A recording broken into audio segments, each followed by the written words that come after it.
What is good, everybody, man? This is your guy, Manny, and this is the Talking Sports with Manny YouTube channel. Welcome to the Talking Sports with Manny podcast. So we're going to talk fantasy football today. Obviously, this is going to be a quick podcast, 15 to 20 minutes, just talking about value. So pretty much, where is the value? One of the biggest debates that I've seen so far has been, what's the name? The name just escaped me. DeAndre Swift versus Javante Carter. Now, we're going to look at the numbers. We're going to look at what Javante Williams was able to do last year compared to what Swift was able to do. Now, there's two ways we can do this. I'm possibly going to go get on Sleeper. I love how Sleeper does things, and they're able to give you pretty good visuals. So I do love that about Sleeper. So I'm just going to take one of my basic leagues. I'm going to share my screen, and then we can go ahead and compare DeAndre Swift versus Javante Williams. As we're doing that, also in this show, we're going to talk Patrick Mahomes with no Tyreek Hill. We're going to talk Patrick Mahomes and his wide receivers. Where do you get the value out of his wide receivers, his top three wide receivers this year? We're going to talk about Robert Woods and his impact with the Tennessee Titans versus Treylon Burks and his impact with the Tennessee Titans. We're going to talk about Cam Akers. There's been a lot of hype around Cam Akers. We're going to talk about Jamal Williams' speech. Shout out to Jamal Williams, man. He's that dude. That speech was powerful. Matter of fact, I'm going to share that first. If I can find that speech by Jamal Williams, we'll go ahead and get that going first. So go to Twitter. Jamal Williams. I did see something else about Jamal Williams earlier today as well in one of these posts, if I can find it. So it says, football players, it says, people think that we're all supposed to be tough and not care. But I really care.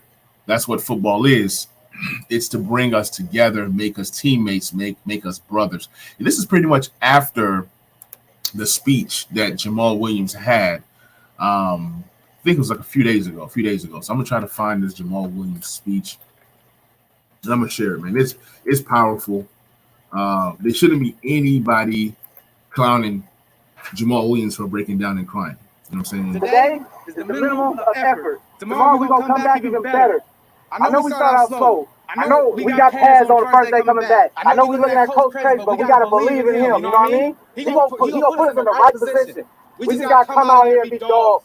We gotta come out here and know we gotta be champions. If today y'all think this is it, this ain't it, we gotta keep going. Do not give up. Do not feel like you're tired. When you tired, think of last year and think of that fucking record. Every time I get tired or I think I can't go no more, I think of that fucking record. That ain't us. We can make it. We gotta believe. We gotta be mentally strong. When we tired, that's when we gotta put our fundamentals together. That's when we gotta be more focused. When we tired, look across the field and see how tired they are. That's to give you more effort. Be like, I'm gonna beat his ass. I'm gonna get fundamentally strong. Everybody's great when they're not tired. The champions, when they're tired, that's when the real champions come out. That's when the real dogs come out. Because if you go piss like a puppy, stay on the porch. And let the big dogs eat. Let them on the fucking field. Have some heart. I get emotional about that. I'm about to cry because I care about y'all. Last year wasn't it. Last year, fuck got me angry, pissed. But this year, I'm trying to be better for y'all. When you say I'm tired, I'm gonna keep going. Remember your why. Remember why you play football. I want y'all to get everything you got. Every day.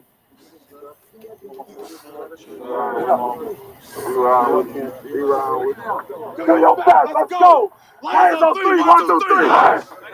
Man, what a speech! What a speech!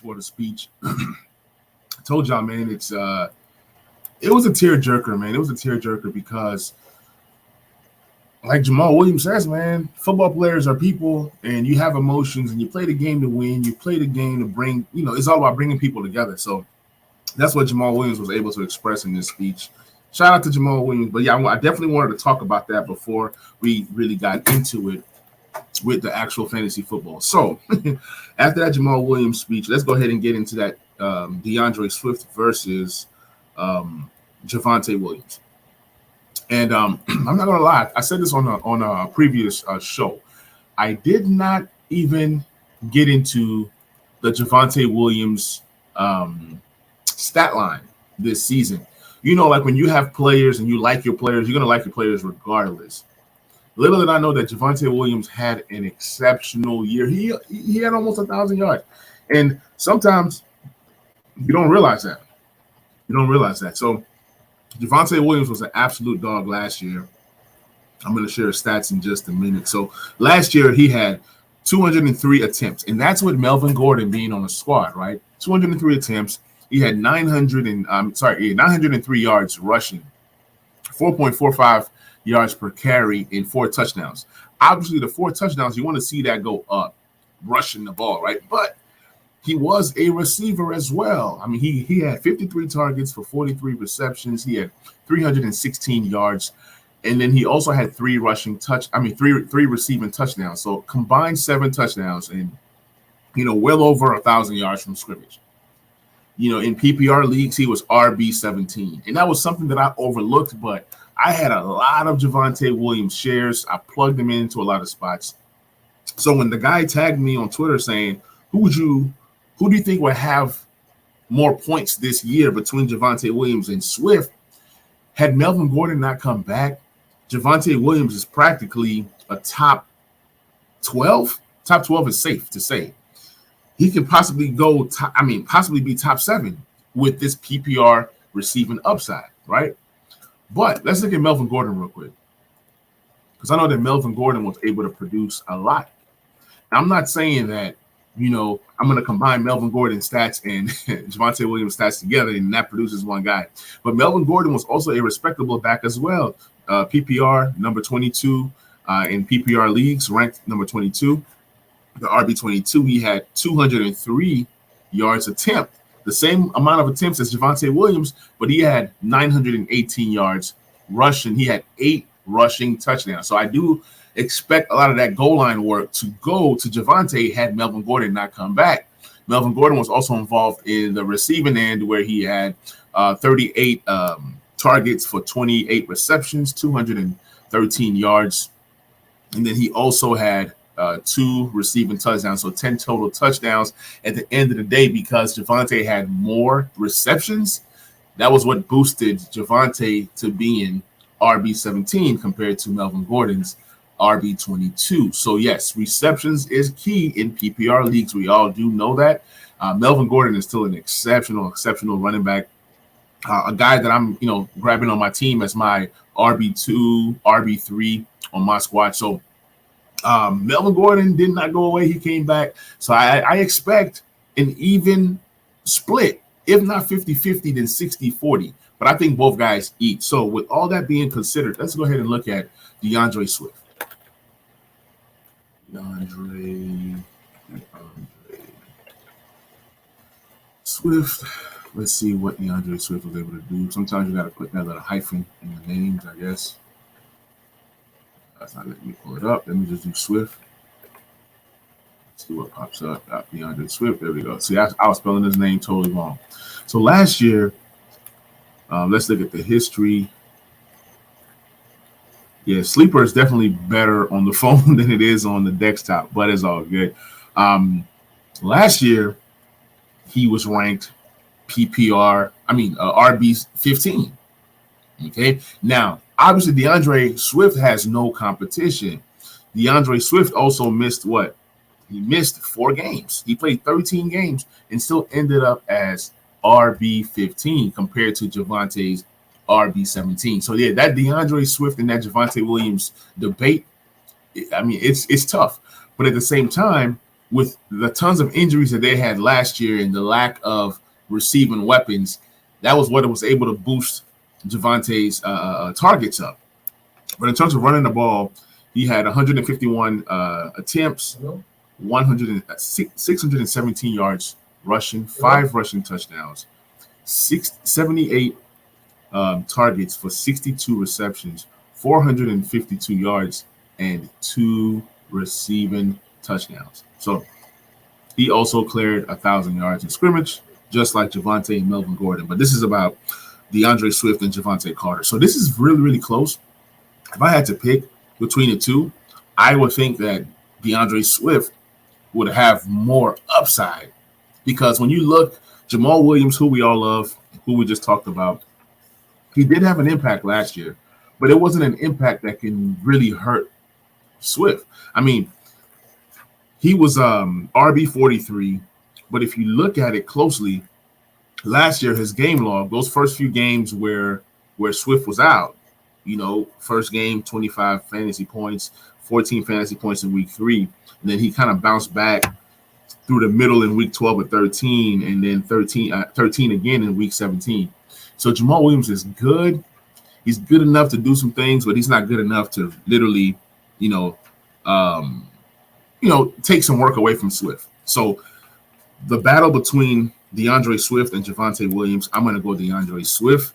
I think that Melvin Gordon is way more of an impactful running back than Jamal Williams, especially how Denver likes to do things. So I would still, even though Denver's going to run the ball more, Russell Wilson is there. There's a lot of flair, a lot of, things that can happen. Injuries, of course. Whoever stays the healthiest most likely succeeds and wins that battle. But the battle between Swift and Javonte, I'm going to go Swift. Let me know what you guys think in the comment section. So let's talk about Patrick Mahomes. Patrick Mahomes has not gone anywhere. Patrick Mahomes is still going to be a huge, huge factor. Everybody has Justin Herbert over Patrick Mahomes right now. I have Patrick Mahomes over Herbert. I just trust a guy like Mahomes because he makes people around him better. Granted, he hasn't had a guy like Tyreek Hill. I mean, he's going to be playing without Tyreek Hill. But history tells us ever since 2018, when Patrick Mahomes became a full-time starter, he was, number 1. He was number 7 in a down year, right? When he only had, 26 passing touchdowns and 5 interceptions. In a down year, he was still QB7. Patrick Mahomes will never throw for 26 or less touchdowns again. I can boldly say that. Granted, yes, you're losing Tyreek Hill, but at the same time, this is Patrick Mahomes. We have to remember, Patrick Mahomes is who made Tyreek Hill more visible. Tyreek Hill is Tyreek Hill, but Patrick Mahomes made Tyreek Hill visible. So even last year when Mahomes so-called struggled, he threw more interceptions than he ever had in his entire career. He still ended up as the QB 4. I think this season you're going to see Patrick Mahomes run the ball like never before. You're going to see Patrick Mahomes scramble. You're going to see him get more rush attempts. Like last year, he had 66 rush attempts. That was a career high. This year, you're looking at 70 to 80 rushing attempts because he's going to be running, trying to improvise, trying to create more plays. He's going to possibly rush for over 400 yards rushing, and who knows? He might be able to break his streak of 2 rushing touchdowns a year. I can bank on Mahomes possibly getting 3 rushing touchdowns this year. With the lack of Tyreek Hill, they did bring in some receivers, MVS, and they drafted Sky Moore, and then they signed Juju Smith-Schuster in free agency. So those are the 3 guys that he's going to be throwing to. One of those 3 guys is going to pop off. But at the end of the day, I think that Travis Kelce is going to have a record-type year. We're talking about 14 to 16 receiving touchdowns. That's what I think that Travis Kelce can do this year. At the end of the day, as great as Tyreek Hill was, in most cases, Travis Kelce was the number 1 receiver. So don't get it twisted. Travis Kelce went nowhere. That's the most important wide receiver to Patrick Mahomes. He's going to have guys that are going to be able to stretch the field like Mecole Hardman, MVS, Sky Moore, all these different guys. And he's going to be able to find these different guys. So I'm going to bank on Patrick Mahomes being the QB2 this year, right after Josh Allen. So do not be afraid. Go ahead and grab, Patrick Mahomes. He might even have to pass the ball more. You might see a year where Patrick Mahomes passes for over 5,000 yards. Don't rule that out. Now, him getting 50 touchdowns, I don't know about that. But him getting anywhere to 32 to 37 touchdowns, that's definitely still feasible. I think that, like I said, Kelce gets about 16 receiving touchdowns this year, and he's going to spread the ball to all of his wide receivers and, his running backs as well. So I do still see Patrick Mahomes being a high-volume guy. I don't think he throws for 13 interceptions this year. His interceptions will possibly go down maybe 10 or less interceptions. And if that happens, and then, the touchdown numbers being around 35, less than 10 interceptions. And then we're talking about maybe 80 rushing attempts for over 400 yards rushing and maybe 3 rushing touchdowns. You're looking at a top 2 quarterback this year. So that's my prediction. Now, when you talk about the Kansas City wide receivers and the value, right? Juju Smith-Schuster is going to be drafted first, right? He's a slot guy. He can go outside. He's a versatile guy. And because of what Travis Kelce can do, you're going to see a lot of Juju Smith-Schuster getting open. So you have Juju Smith-Schuster, most likely the first receiver selected off the board as a Kansas City receiver. And you're going to have guys like Sky Moore and then MVS. It's just going to be a debate on whether you trust a veteran, a speedy burner in MVS, or do you like the upside that Sky Moore brings playing with a Patrick Mahomes. So after preseason, you're going to see ADPs rise. You're going to see ADPs fall. That's just pretty much how it goes. I don't really get too into ADPs as much, but just wanted to talk about the value of these wide receivers. And you can get one of these wide receivers later. I mean, some of these guys are being drafted outside of Juju Smith-Schuster, who's being drafted to be a top 30 wide receiver. A lot of these other guys are being drafted to be in the top 40s, 40-something. So you can grab one of these guys, and there's a slim chance that they can finish higher than where they're being drafted. So the value is there. Grab any one of these guys. Like I said, Patrick Mahomes is Patrick Mahomes. Eventually, he's going to find his chemistry with one of these wide receivers, and if you get the right one, it could potentially be a league winner. All right, we're going to go ahead and transition to Robert Woods and his impact on the Titans. People tend to forget who Robert Woods is. Robert Woods is a heck of a player. He's been that kind of guy his entire career. Even when you look at what he's done with the Rams ever since 2018, where he had 1,200 yards and 6 touchdowns, 1,100 yards, 2 touchdowns, 900 yards, 6 touchdowns. And then last year with the injury, after 9 games, he had 45 receptions for 556 yards and 4 touchdowns. I think last year, Robert Woods was on his way to his best season of his life. He started out slow, and then he picked up some steam. So for those of you guys who have Allen Robinson, just expect a Allen Robinson, Robert Woods types comparison. But of course, we know that Allen Robinson is the more superior player. But one thing you can say about Robert Woods is that he's consistent. He's consistent. He's going to get open. I'm pretty sure his ADP is just ridiculous right now. He has a chance to finish as a wide receiver too this year. I can see Robert Woods being a top 24 wide receiver this year. So he's a guy that you can find late in drafts, especially if you're loading up in redraft in terms of grabbing running backs. You're going to be able to find a Robert Woods as your wide receiver 2, your wide receiver 3. And the value is going to be so good because he's the number 1 wide receiver for the Titans. Then people say, oh, the Titans are a running team. How is he going to have so much value? How is he going to have value?